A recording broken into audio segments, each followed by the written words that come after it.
ಇವತ್ತು ಭಾರತದ ಸ್ಟಾಕ್ ಮಾರ್ಕೆಟ್ಗೆ ಭಾಳ ಇಂಪಾರ್ಟೆಂಟ್ ದಿನ ಇತ್ತ. ಬರೀ ಸ್ಟಾಕ್ ಮಾರ್ಕೆಟ್ಗೆ ಅಷ್ಟೇ ಇಲ್ಲ, ಭಾರತದ ರಾಜಕೀಯ ದೃಷ್ಟಿದಿಂದನೂ ಇವತ್ತು ಭಾಳ ಇಂಪಾರ್ಟೆಂಟ್ ದಿನ ಇತ್ತ. ಇವತ್ತಿನ ದಿನಾನ ಭಾರತದಾಗ 5 ರಾಜ್ಯಗಳದೇನು ಇಲೆಕ್ಷನ್ ಆಗಿತ್ತು ಅದ್ರದ ಫಲಿತಾಂಶ ಬರೋದೈತ್ರಿ. ಫೈನಲಿ ಫಲಿತಾಂಶ ಬಂದೈತಿ.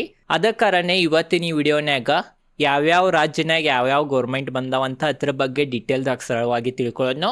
ಇದ್ರದ್ದು ಪರಿಣಾಮ ಮಾರುಕಟ್ಟೆ ಮ್ಯಾಗ ಯಾವ ತರ ಬೀರೇತಂತ ನೋಡುನು. ಮತ್ತು ಯಾಕೆ ಮಾರುಕಟ್ಟೆ ಬಿಜೆಪಿ ಗೌರ್ಮೆಂಟ್ ಆಲ್ಮೋಸ್ಟ್ ಎಲ್ಲೆಲ್ಲಿ ಬರ್ಬೋದು ಅಂತ ಅನುಮಾನ ಇತ್ತ, ಅಲ್ಲೆಲ್ಲ ಬಿಜೆಪಿ ಬಂದೈತಿ. ಆದ್ರೂ ಯಾಕೆ ಮಾರುಕಟ್ಟೆ ಇವತ್ತು ಭಾಳ ಏರಿಲ್ಲ, ಅದರಿಂದ ಕಾರಣಗಳು ಏನಂತ ಅದ್ರ ಬಗ್ಗೆನೂ ಡೀಟೇಲ್ದಾಗ ಸರಳವಾಗಿ ನಾವು ತಿಳ್ಕೊಳ್ಳೋನು. ಫಸ್ಟ್ ಏನಿವು 5 ರಾಜ್ಯದ ಇಲೆಕ್ಷನ್ ಆಗಿದಾವ. ಅಸ್ಸಾಂ, ಕೇರಳ, ಪುದುಚೇರಿ, ತಮಿಳ್ನಾಡು ಮತ್ತು ವೆಸ್ಟ್ ಬೆಂಗಾಲ್ನಾಗ ಅವ್ ರಾಜ್ಯಗಳ್ನಾಗ ಯಾರ್ಯಾರ್ದು ಗೌರ್ಮೆಂಟ್ ಬಂದೈತಿ ಅಂತ ಅದ್ರ ಬಗ್ಗೆ ತಿಳ್ಕೊಳ್ಳೋನು. ಇಲೆಕ್ಷನ್ ಕಮಿಷನ್ ಅದೇನು ವೆಬ್ಸೈಟ್ ಐತಿ ಅದನ್ನ ಓಪನ್ ಮಾಡೇನಿ. ಈ ಡೇಟಾ ಈಗ ವಿಡಿಯೋ ಶೂಟ್ ಆಗೋ ಸಮಯ ನೋಡ್ಬೋದು ನೀವು, 5:42 PM ಪ್ರಕಾರ ಐತಿ. ಇನ್ನ ಕೌಂಟಿಂಗ್ ನಡೆದೈತಿ. ಆದ್ರೂ ಆಲ್ಮೋಸ್ಟ್ ಈಗ ಏನೈತಿ ಡೇಟಾ ಇವ್ರನ್ನ ಗೆದ್ದವ್ರಂತಾನೆ ಎಕ್ಸ್ಪರ್ಟ್ಗಳು ಅನ್ನತಾರ. ಅದ ಕಾರಣ ಸ್ವಲ್ಪ ಸೀಟ್ಗಳು ಹಿಂದೆ ಮುಂದೆ ಆಗ್ಬೋದ, ಬಟ್ ಇವೇನ್ ಪಾರ್ಟಿಗಳು ಈಗ ಲೀಡ್ ತೊಂದವ ಅವ ಗೆದ್ದಾವಂತ ತಿಳ್ಕೊಂಬಿಡ್ರಿ. ನೋಡ್ಬೋದು ನಾವು ಫಸ್ಟ್ ವೆಸ್ಟ್ ಬಂಗಾಲ್ದ ಕವರ್ ಮಾಡೋನು. ಯಾಕಂತಂದ್ರೆ ವೆಸ್ಟ್ ಬಂಗಾಲ್ದ ಭಾಳ ಹೈಪ್ ಆಗಿತ್ತ, ಭಾಳ ನ್ಯೂಸ್ಗಳು ಬರತ್ತಿದ್ದು. ಮತ್ತು ಬಿಜೆಪಿ ಅದ್ರಾಗೂ ಮೇನ ಪ್ರಧಾನ ಮಂತ್ರಿ ನರೇಂದ್ರ ಮೋದಿ ಅವರ ಮತ್ತು ಗೃಹ ಮಂತ್ರಿ ಅಮಿತ್ ಶಾ ಅವರ ಭಾಳ ಅಲ್ಲಿ ಕೆಲಸ ಮಾಡಿದಾರ, ಭಾಳ ಅಲ್ಲಿ ಓಡಾಡಿದಾರ. ಮತ್ತು ಅಲ್ಲಿ ಬಿಜೆಪಿ ಗೌರ್ಮೆಂಟ್ ಸ್ವತಂತ್ರ ಏನ್ ಭಾರತದ ಸ್ವತಂತ್ರ ಆಗಿತ್ತ ಅವಾಗಿಂದ ಒಂದು ಸಲ ಬಂದಿರಕ್ಕಿಲ್ಲ ಐತ್ರಿ. 15 ವರ್ಷದಿಂದ ಅಲ್ಲಿ TMC ಮಮತಾ ಬ್ಯಾನರ್ಜಿ ಅವರನ್ನ ಆಳಾತೀರ. ಫೈನಲಿ ಅಲ್ಲಿ ಬಿಜೆಪಿ ಬಂದೈತಿ. ನೋಡ್ಬೋದು ನೀವು ವೆಸ್ಟ್ ಬಂಗಾಲ್ದ ನಾವು ಇಲೆಕ್ಷನ್ ಫಲಿತಾಂಶ ನೋಡ್ರ ಬಿಜೆಪಿ 181 ಸೀಟ್ ಲೀಡ್ ಮಾಡೈತಿ ಮತ್ತು 22 ಸೀಟ್ ಗೆದ್ದೈತಿ. ಆಲ್ಮೋಸ್ಟ್ 180+ ಸೀಟ್ಗಳು ಬಿಜೆಪಿ ಗೆದ್ದೈತ್ರಿ ವೆಸ್ಟ್ ಬಂಗಾಲ್ನಾಗ. ಅದ ಕಾರಣ ಬಿಜೆಪಿ ವೆಸ್ಟ್ ಬೆಂಗಾಲ್ನಾಗ ಗೆದ್ದೈತಂತ ನಾವು ಅನ್ಬೋದಾ. ಮತ್ತು ಉಳಿದಿದ್ದು ಪಾರ್ಟಿದ ಪರ್ಫಾರ್ಮೆನ್ಸು ನೀವು ನೋಡ್ಬೋದಾ. ಕಾಂಗ್ರೆಸ್ 2 ಸೀಟಿಗೆ ಲೀಡ್ ತೊಗೊಂಡೈತಿ. ಇನ್ನ ಇದು ಫುಲ್ ಫೈನಲ್ ಇಲ್ಲ, ಆಲ್ರೆಡಿ ನಾನು ನಿಮಗೆ ತಿಳಿಸೀನಿ, ಇನ್ನ ಕೌಂಟಿಂಗ್ ನಡೆದವ. ಬಟ್ ಆಲ್ಮೋಸ್ಟ್ ಇದು ಫೈನಲ್ ಅಂತನ ತಿಳ್ಕೊಂಬಿಡ್ರಿ. 1-2 ಸೀಟ್ ಹಿಂದೆ ಮುಂದೆ ಆಗ್ಬೋದಾ, ಬಟ್ ಇಷ್ಟನ ಬರ್ತಾವ. ಬಿಜೆಪಿಗೆ ಇಲ್ಲಿ ನೋಡ್ಬೋದಾ 180 ಸೀಟ್ಗಿಂತನೂ ಹೆಚ್ಚು ಸಿಕ್ಕಿ ವೆಸ್ಟ್ ಬೆಂಗಾಲ್ನಾಗ ಬಿಜೆಪಿ ಗೆದ್ದೈತಿ. ತಮಿಳ್ನಾಡ್ನಾಗ ನೋಡ್ರ ತಮಿಳ್ನಾಡ್ನಾಗ TVK ಏನಿದ ವಿಜಯ್ ತಲಪತಿ ಅವ್ರದ್ದು ಪಾರ್ಟಿ ಇತ್ತ, ಅವ್ರ ಗೆದ್ದಾರ. 92 ಸೀಟಿಗೆ ಲೀಡ್ ತೊಗೊಂಡಾರಿ ಮತ್ತು 18 ಸೀಟ್ ಗೆದ್ದಾರ. ಆಲ್ಮೋಸ್ಟ್ ಇವ್ರಿಗೂ 90ಕ್ಕಿಂತ ಹೆಚ್ಚು ಸೀಟ್ ಸಿಕ್ಕ್ಯಾವ. 190 ಬರತೈತಿ. ಇನ್ನು ಫೈನಲ್ ರಿಸಲ್ಟ್ ಬಂದಿಲ್ಲ. ಬಟ್ ಇವ್ರಿಗೆ 100 ಸೀಟ್ ಬಂದ್ರೂ ಇವ್ರಿಗೇನು ಬಹುಮತ ಸಿಗಂಗಿಲ್ರಿ. ಯಾಕಂತಂದ್ರೆ ಇಲ್ಲಿ 118 ಸೀಟ್ ಅದು ಬೇಕಂತ್ರಿ. 118 ಸೀಟ್ ಅದು ಬಂದ್ರನ ಬಹುಮತ ಸಿಗ್ತೈತಿ. ನೋಡ್ಬೇಕಾ ಇಲ್ಲಿ ಯಾರು ಕೂಡಿ ಸರ್ಕಾರವನ್ನ ರಚನೆ ಮಾಡ್ತಾರ ವಿಜಯ್ ತಲಪತಿ ಅವ್ರಂತನೂ ನೋಡ್ಬೇಕಾ.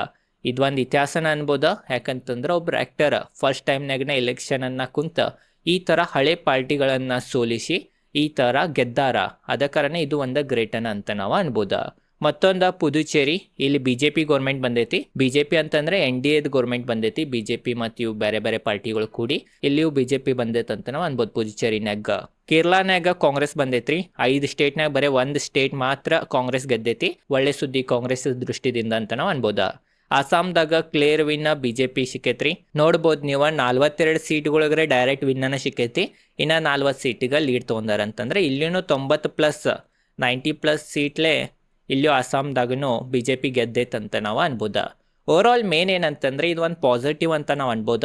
ಬಿಜೆಪಿ ವೆಸ್ಟ್ ಬಂಗಾಲ್ನಾಗ, ಅಸ್ಸಾಂನಾಗ, ಪುದುಚೇರಿನಾಗ ಗೆದ್ದೈತಂತ ಪಾಸಿಟಿವ್ ಇಲ್ಲ. ಯಾವಾಗೂ ಮಾರ್ಕೆಟ್ ಪಾರ್ಟಿಯನ್ನ ನೋಡಂಗಿಲ್ಲ. ಮಾರ್ಕೆಟ್ ಏನ್ ನೋಡ್ತೈತೆ ಅಂತಂದ್ರೆ ಕೇಂದ್ರದಾಗ ಯಾವ ಸರ್ಕಾರ ಐತಿ ಅದ ರಾಜ್ಯನಾಗ ಬಂದ್ರೆ ಒಳ್ಳೇದಂತ ಮಾರ್ಕೆಟ್ ನೋಡ್ತೈತಿ. ಅದ ಕಾರಣ ಇವು 3 ಸ್ಟೇಟ್ನಾಗ ಈಗ ಬಿಜೆಪಿ ಗೌರ್ಮೆಂಟನ್ನ ಬಂದಿದ್ರಿಂದ ಇದು ಪಾಸಿಟಿವ್ ಆತ. ಯಾಕಂತಂದ್ರೆ ಕೇಂದ್ರದ್ದು ಏನು ಸ್ಕೀಮ್ಗಳು ಇರ್ತಾವ, ಏನು ಯೋಜನೆಗಳು ಇರ್ತಾವ ಅವೆಲ್ಲ ಈಗ ಡೈರೆಕ್ಟ್ ಇವು ಏನು ರಾಜ್ಯಗಳು ಇರ್ತಾವ ಅಲ್ಲಿ ಡೈರೆಕ್ಟ್ ಕೆಲಸ ಮಾಡಕ್ಕೆ ಸ್ಟಾರ್ಟ್ ಮಾಡ್ತಾರ. ಅದ ಇಲ್ಲಿ ಸ್ಟೇಟ್ ಗೌರ್ಮೆಂಟ್ನಾಗ ಬೇರೆ ಗೌರ್ಮೆಂಟ್ ಇತ್ತಂತಂದ್ರೆ ಕೇಂದ್ರದ್ದು ಯಾವುದು ಸ್ಕೀಮ್ ಬಿಟ್ರೂ ಅವ್ರು ಮಾಡಂಗಿಲ್ರಿ ಕೆಲಸ. ಯಾಕಂದ್ರೆ ಕೇಂದ್ರ ಸರ್ಕಾರದ ಹೆಸರು ಬರ್ತೈತಿ ಬರ್ತೈತಿ ಅನ್ನೋ ಕಾರಣದಿಂದ. ಬಟ್ ಈಗ ಡಬಲ್ ಇಂಜನ್ ಸರ್ಕಾರ ಅಂತೇಳ ರೀ. ಡಬಲ್ ಇಂಜನ್ ಸರ್ಕಾರನ ಮೇನ್ ಮಾರ್ಕೆಟ್ಗೆ ಸೇರ್ತೈತಿ, ಮಾರ್ಕೆಟಿಗೆ ಲೈಕ್ ಆಗ್ತೈತಿ.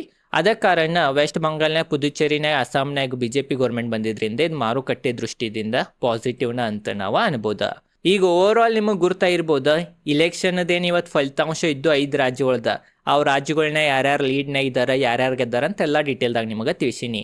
ನೋಡ್ರಿ ಮೇನ್ ಬಿಜೆಪಿ ಗೆದ್ದೈತಿ 3 ಸ್ಟೇಟ್ನಾಗ. ಅದ್ರದನೆ ಪರಿಣಾಮ ಇವತ್ತು ಮಾರುಕಟ್ಟೆ ಮ್ಯಾಗನು ನೋಡ್ಬೋದು ನೀವು 0.51% ನಿಫ್ಟಿ ಏರೈತ್ರಿ. ಮೇನ್ ಏನಂತಂದ್ರೆ 24,000 ಮ್ಯಾಗ್ ಕ್ಲೋಸಿಂಗ್ ಕೊಟ್ಟೈತಿ. ಅದ ಕಾರಣ ಇದು ಒಂದು ಗುಡ್ ನ್ಯೂಸ್ ಅಂತ ನಾವು ಅನ್ಬೋದು ಹೂಡಿಕೆದಾರರ ದೃಷ್ಟಿದಿಂದ. ಮತ್ತು ಬ್ಯಾಂಕ್ ನಿಫ್ಟಿ ಪರ್ಫಾರ್ಮೆನ್ಸ್ ನೋಡ್ಬೋದು 15 ಪಾಯಿಂಟ್ ಅಷ್ಟೇ ಐತಿ, ಫ್ಲಾಟ್ ಏನ ಐತಂತ ನಾವು ಅನ್ಬೋದು. ಬ್ಯಾಂಕ್ ನಿಫ್ಟಿನೂ ನೋಡ್ಬೋದು 54,878 ಲೆವೆಲ್ಗೆ ಕ್ಲೋಸಿಂಗ್ ಕೊಟ್ಟೈತಿ. ಮತ್ ನಾವ್ ಇನ್ನ ಡೀಪ್ ದಾಗ ಹೋಗಿ ನೋಡ್ರೆ ನಿಫ್ಟಿದಾಗ ಏನ್ 50 ಕಂಪ್ನಿಗಳು ಇದಾವ.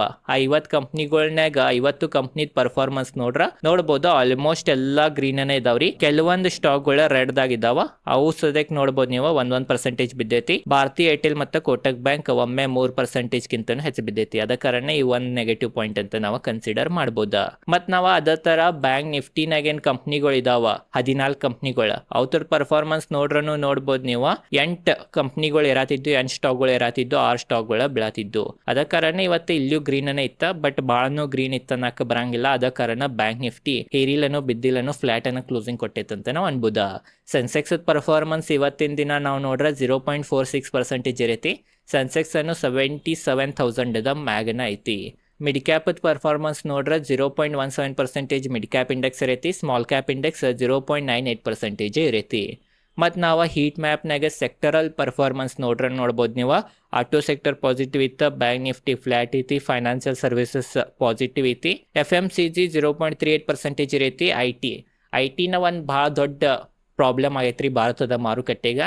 ನೋಡ್ಬೋದು ಇವತ್ತಿನ ದಿನಾನು 0.95% ಬಿದ್ದೈತಿ. ಅದ ಕಾರಣನು ಮಾರ್ಕೆಟ್ ಬಿಜೆಪಿ ಎಲೆಕ್ಷನ್ ಗೆಲ್ಲಿ ಏನೋ ಗೆದ್ರನು ಮಾರ್ಕೆಟ್ ಯಾಕೆ ಫ್ಲಾಟ್ ಅನ್ನ ಕ್ಲೋಸಿಂಗ್ ಕೊಟ್ಟೈತೆ ಅನ್ನೋಕೆ ಮೇನ್ ಕಾರಣನ IT ಇಂಡೆಕ್ಸ್ ಅನ್ನು ಅಂತ ನಾವು ಅನ್ಬೋದು. ಅದ ಕಾರಣ ನೋಡ್ಬೋದು IT ಇಂಡೆಕ್ಸ್ ಇವತ್ತಿನ ದಿನ 0.95% ಬಿದ್ದೈತಿ. ಮೀಡಿಯಾ ಇಂಡೆಕ್ಸ್ 0.54% ಬಿದ್ದೈತಿ. ಮೆಟಲ್ ಪಾಸಿಟಿವ್ ಐತಿ, ಫಾರ್ಮಾ ಪಾಸಿಟಿವ್ ಐತಿ, ರಿಯಾಲಿಟಿ ಪಾಸಿಟಿವ್ನಾಗ ಐತಿ, ಹೆಲ್ತ್ ಕೇರ್ ಪಾಸಿಟಿವ್ ಐತ್ರಿ, ಕನ್ಸ್ಯೂಮರ್ ಡ್ಯೂರೇಬಲ್ಸ್ ಪಾಸಿಟಿವ್ ಐತಿ, ಆಯಿಲ್ ಅಂಡ್ ಗ್ಯಾಸ್ ಪಾಸಿಟಿವ್ ಐತಿ, ಮತ್ತು ಕೆಮಿಕಲ್ ಅನ್ನು ಪಾಸಿಟಿವ್ ಐತಿ. ಓವರ್ ಆಲ್ ಎಲ್ಲಾ ಸೆಕ್ಟರ್ ಪಾಸಿಟಿವ್ ಇದಾವ. 4-5 ಸೆಕ್ಟರ್ಗಳು ಅಷ್ಟೇ ನೆಗೆಟಿವ್ ಇದಾವ. ಅವು ಏನೋ ಭಾಳ ನೆಗೆಟಿವ್ ಇಲ್ಲ. ಎಲ್ಲಕ್ಕಿಂತ ಹೆಚ್ಚು ಮೇನ್ ನೆಗೆಟಿವ್ನ IT ಇಂಡೆಕ್ಸ್ ಐತಿ 0.95%. ಈಗ ನಿಮಗೆ ಓವರ್ ಆಲ್ ಇವತ್ತಿನ ಮಾರ್ಕೆಟ್ ಪರ್ಫಾರ್ಮೆನ್ಸ್ ತಿಳಿಸೀನಿ. ಮತ್ತು ಇವತ್ತು ಫಲಿತಾಂಶನಾಗ ಯಾವ್ಯಾವ ಗೌರ್ಮೆಂಟ್, ಯಾವ್ಯಾವ ಪಾರ್ಟಿ, ಯಾವ್ಯಾವ ರಾಜ್ಯನಾಗ ಗೆದ್ದಾವಂತ ಅದ್ರ ಬಗ್ಗೆನೂ ತಿಳಿಸೀನಿ. ನೋಡ್ರಿ, BJP ಗೌರ್ಮೆಂಟ್ 3 ಸ್ಟೇಟ್ನಾಗ ಗೆದ್ರೂ ಯಾಕೆ ಮಾರುಕಟ್ಟೆ ಏರಿಲ್ಲ ಅಂತ ಮತ್ತೊಂದು ನಾವು ಕಾರಣ ನೋಡ್ರೆ ಕ್ರೂಡ್ ಆಯಿಲ್ ಬೆಲೆ ಒಮ್ಮೆ ಮತ್ತೆ ಭಾಳ ಏರೈತ್ರಿ. ನೀವು ನೋಡ್ಬೋದಾ WTI ಕ್ರೂಡ್ ಆಯಿಲ್ $105 ಟಚ್ ಆತ್ರಿ. ಇವತ್ತು ಒಂದ ದಿನ 3%ಗಿಂತ ಹೆಚ್ಚರೈತಿ. ಬ್ರೆಂಟ್ ಕ್ರೂಡ್ ಆಯಿಲ್ $111 ಟ್ರೇಡ್ ಆಗತೈತಿ. ಅದು ಸಹ 3%ಗಿಂತ ಹೆಚ್ಚರೈತಿ. ಅದ ಕಾರಣ ಬ್ರೆಂಟ್ ಕ್ರೂಡ್ ಆಯಿಲ್ ನಾವು ಭಾಳ ಬಳಸ್ತೀವಿ. ಅದ್ರಾಗೂ ಮೇನ್ ಬ್ರೆಂಟ್ ಕ್ರೂಡ್ ಆಯಿಲ್ $110 ಮ್ಯಾಗ ಹೋಗಿದ್ರಿಂದ ಇದು ಭಾರತದ ಆರ್ಥಿಕತೆ ದೃಷ್ಟಿಯಿಂದ, ಭಾರತದ ಮಾರುಕಟ್ಟೆ ದೃಷ್ಟಿಯಿಂದ ಭಾಳ ನೆಗೆಟಿವ್ ಪಾಯಿಂಟ್. ಯಾಕಂತಂದ್ರೆ ಆಲ್ರೆಡಿ ತಿಳಿಸೀನಿ, ಭಾರತ 88%ಗಿಂತನೂ ಹೆಚ್ಚು ಕ್ರೂಡ್ ಆಯಿಲನ್ನು ಬೇರೆ ದೇಶಗಳಿಂದ ಇಂಪೋರ್ಟ್ ಮಾಡ್ಕೋತೈತಿ. ಅದ ಕಾರಣ ಎಷ್ಟು ಕ್ರೂಡ್ ಆಯಿಲ್ ಬೆಲೆ ಏರ್ತೈತಿ ಅಷ್ಟೇ ಭಾರತದ ಮಾರುಕಟ್ಟೆಗೆ ನೆಗೆಟಿವ್ ಪಾಯಿಂಟನ್ನು ಅಂತ ನಾವು ಕನ್ಸಿಡರ್ ಮಾಡ್ಬೋದು. ಅದ ಕಾರಣ ಕ್ರೂಡ್ ಆಯಿಲ್ ಬೆಲೆ ಈ ಥರ ಏರಿದ್ರಿಂದನ ಭಾರತದ ಮಾರುಕಟ್ಟೆ ಇವತ್ತು ಹೆಚ್ಚಿರಿಲ್ಲ, ಫ್ಲಾಟನ ಐತಿ. BJP 3 ರಾಜ್ಯನಾಗ ಇಲೆಕ್ಷನ್ ಗೆದ್ರನ್ನು ಫ್ಲಾಟನ ಐತಿ ಮಾರುಕಟ್ಟೆ ಅಂತ ನಾವು ಅನ್ಬೋದು. ಯಾಕಂತಂದ್ರೆ BJP ಎಲೆಕ್ಷನ್ ಗೆದ್ದಿತ್ತಂತಂದ್ರೆ ಕ್ರೂಡ್ ಆಯಿಲ್ ಬೆಲೆ ಏನು ಕಡಿಮೆ ಆಗಿಲ್ಲ ರೀ. ಅದ ಕಾರಣ ಕ್ರೂಡ್ ಆಯಿಲ್ ಬೆಲೆ ಏರಿದ್ರಿಂದನ ಮಾರುಕಟ್ಟೆ ಪರಿಸ್ಥಿತಿ ಈ ಥರ ಇತ್ತ. ಅದ್ರಾಗೂ ಮತ್ತೊಂದು ನೆಗೆಟಿವ್ ಪಾಯಿಂಟ್ ಏನಂತಂದ್ರೆ ಭಾರತದ ರುಪೀಸ್ ಡಾಲರ್ ವಿರುದ್ಧ ಹೊಸ ಲೋ ಅನ್ನ ಹೊಡಿತ, ಅಥವಾ ಮತ್ತೆ ರುಪೀಸ್ ಡಾಲರ್ ವಿರುದ್ಧ ವೀಕ್ ಆತಂತ ನಾವು ಅನ್ಬೋದ. ನೋಡ್ಬೋದು ನೀವು $1 is equal to finally 95.12 rupees ಆತ್ರಿ. $1 ಈಗ 95 ರೂಪಾಯಿಗಿಂತನೂ ಹೆಚ್ಚಾತ ಭಾರತದ ರುಪೀಸ್ನಾಗ ನಾವು ನೋಡ್ರ. ಅದ ಕಾರಣ ಇದು ಒಂದು ಭಾಳ ದೊಡ್ಡ ತಲೆನೋವು ಆಗೈತಿ. ಆ ಕಾರಣ FIs ಮಾರ್ಕೊಂಡು ಹೋಗತ್ತಾರ. ಇವತ್ತಿನ ಮಾರುಕಟ್ಟೆ ಪರಿಸ್ಥಿತಿ ನೋಡ್ರೂ FIs ಸೆಲ್ ಮಾಡಿರನಬೋದ, ಬಟ್ ಇನ್ನ FI ಡೇಸ್ ಡೇಟಾ ಬಂದಿಲ್ಲ. ಈವ್ನಿಂಗ್ ಬರಾನ ನೀವು ನೋಡ್ಬೋದ. ಮೋಸ್ಟ್ಲಿ ನೋಡ್ರ ಪರಿಸ್ಥಿತಿ ಮಾರಿರಬಹುದ್ರಿ. ಓವರ್ ಆಲ್ ಇದೈತ ಈ ವಿಡಿಯೋನಾಗ ನಿಮಗೆ ಡೀಟೇಲ್ದಾಗ ಗುರ್ತಾ ಇರ್ಬೋದ ಇವತ್ತು ಇಲೆಕ್ಷನ್ ಏನೇನಾಗ್ತ, ಇವತ್ತು ಮಾರ್ಕೆಟ್ ಪರ್ಫಾರ್ಮೆನ್ಸ್ ಏನೇನಾಗ್ತಂತ. ಅದ್ರಾಗೂ ಮೇನ್ ಮಾರ್ಕೆಟ್ ಯಾಕೆ ಇವತ್ತು ಏರಿಲ್ಲ. ಗಿಫ್ಟ್ ನಿಫ್ಟಿರೇ ಎಕ್ಸಿಟ್ ಪೋಲ್ ಅನ್ನ ನೋಡಿ, ಮಣ್ಣಿದ ಎಕ್ಸಿಟ್ ಪೋಲ್ ಅನ್ನ ನೋಡಿನ ಪಾಸಿಟಿವ್ ಇತ್ರಿ. ಇವತ್ತು ಖರೆ ಫಲಿತಾಂಶ ಎಕ್ಸಿಟ್ ಪೋಲ್ ಪ್ರಕಾರ ಬಂದ್ರೂ ಮಾರುಕಟ್ಟೆ ಏರಿಲ್ಲ. ಅದರಿಂದನ ಮೇನ್ 3 ಕಾರಣಗಳ ಕ್ರೂಡ್ ಆಯಿಲ್ ಬೆಲೆ, IT ಇಂಡೆಕ್ಸ್ ಮತ್ತು ಭಾರತದ ರುಪೀಸ್ ವೀಕ್ ಆಗೋದ ಡಾಲರ್ ವಿರುದ್ಧ. ಓವರ್ ಆಲ್ ಇದೈತಿ ಇವತ್ತಿನ ವಿಡಿಯೋ ಚಲೋ ಲೈಕ್ ಮಾಡಿರಿ. ನನ್ನ ಚಾನಲ್ದು ಹಿಂದಿನ ವಿಡಿಯೋಗಳನ್ನು ನೀವು ಹೋಗಿ ನೋಡ್ಬೋದಾ. ಭಾಳ ಇಂಟ್ರೆಸ್ಟಿಂಗ್ ವಿಡಿಯೋಗಳಿದ್ದಾವೆ. ಆ ಥರ ಸರಳವಾಗಿ ಡಿಟೇಲ್ದಾಗ ನಿಮಗೆ ಯಾರಿಗೂ ತಿಳಿಸಿರಂಗಿಲ್ಲ. ಅದ ಕಾರಣ ಈ ವಿಡಿಯೋ ಮುಗಿಯಾನ ನನ್ನ ಚಾನಲ್ದು ಹಿಂದಿನ ವಿಡಿಯೋಗಳನ್ನು ನೀವು ಹೋಗಿ ನೋಡ್ಬೋದಾ. ಎಲ್ಲ ಫ್ರೀದಾಗಿದ್ದಾವೆ. ಮತ್ತು ವಿಡಿಯೋಗೆ ಲೈಕ್ ಮಾಡಿರ್ಕಲ್ಲ ಇದ್ರೆ ಲೈಕ್ ಮಾಡಿರಿ. ಇವೇನ್ 5 ರಾಜ್ಯದ ಇಲೆಕ್ಷನ್ನಾಗ BJP ಗೆದ್ದಿತ್ತ, ಉಳಿದಿದ್ದು ಎಲ್ಲ ಪಾರ್ಟಿ ಗೆದ್ದಿತ್ತ. ಇದ್ರ ಬಗ್ಗೆ ನಿಮ್ಮದೇನು ಅಭಿಪ್ರಾಯ ಐತಂತ ಕಮೆಂಟ್ ಸೆಕ್ಷನ್ ತಿಳಿಸ್ರಿ. ಓವರ್ ಆಲ್ ಮತ್ತೊಂದು ಏನಂತಂದ್ರೆ ಇವು ರಾಜ್ಯದ್ದು ಇಲೆಕ್ಷನ್ ಇದಾವ, ಆಲ್ರೆಡಿ ನಿನ್ನೆ ವಿಡಿಯೋನಾಗ ನಾ ತಿಳಿಸೀನಿ. ರಾಜ್ಯದ್ದು ಇಲೆಕ್ಷನ್ದಿಂದ ಮಾರುಕಟ್ಟೆಗೆ ಭಾಳೇನು ಇಂಪ್ಯಾಕ್ಟ್ ಆಗಂಗಿಲ್ಲ, ಆದ್ರೂ ಇವತ್ತಿನ ದಿನಾರ ಇಂಪ್ಯಾಕ್ಟ್ ಆಗತೈತೆ. ಯಾಕಂತಂದ್ರೆ ಟ್ರೇಡರ್ಸ್ ಇದ ಒಂದು ಸುದ್ದಿಗಳನ್ನ ಕಾಯ್ತಿರ್ತಾರೆ. ಅದ ಕಾರಣ ಇವತ್ತಿನ ಈ ವಿಡಿಯೋನಾಗ ನಾ ಇದ್ರ ಬಗ್ಗೆ ಎಲ್ಲ ಡೀಟೇಲ್ದಾಗ ನಿಮಗೆ ತಿಳಿಸೀನಿ. ಓವರ್ ಆಲ್ ಇದೈತಿ ಇವತ್ತಿನ ಈ ವಿಡಿಯೋ ಚೊಂಚ ಲೈಕ್ ಮಾಡ್ರಿ. ವಿಡಿಯೋ ಹೆಂಗೆ ಅನ್ಸಿತ್ತು ಅಂತ ಕಮೆಂಟ್ ಸೆಕ್ಷನ್ ತಿಳಿಸ್ರಿ. ಇದೇ ಥರ stock market related, finance related ಸರಳವಾಗಿ ಡೀಟೇಲ್ದಾಗ ಕನ್ನಡದಾಗ ನಿಮಗೆ ವಿಡಿಯೋ ನೋಡೋದಿತ್ತಂದ್ರೆ ನನ್ನ ಚಾನಲ್ಗೆ ನೀವು ಸಬ್ಸ್ಕ್ರೈಬ್ ಮಾಡ್ರಿ. ಧನ್ಯವಾದಗಳು.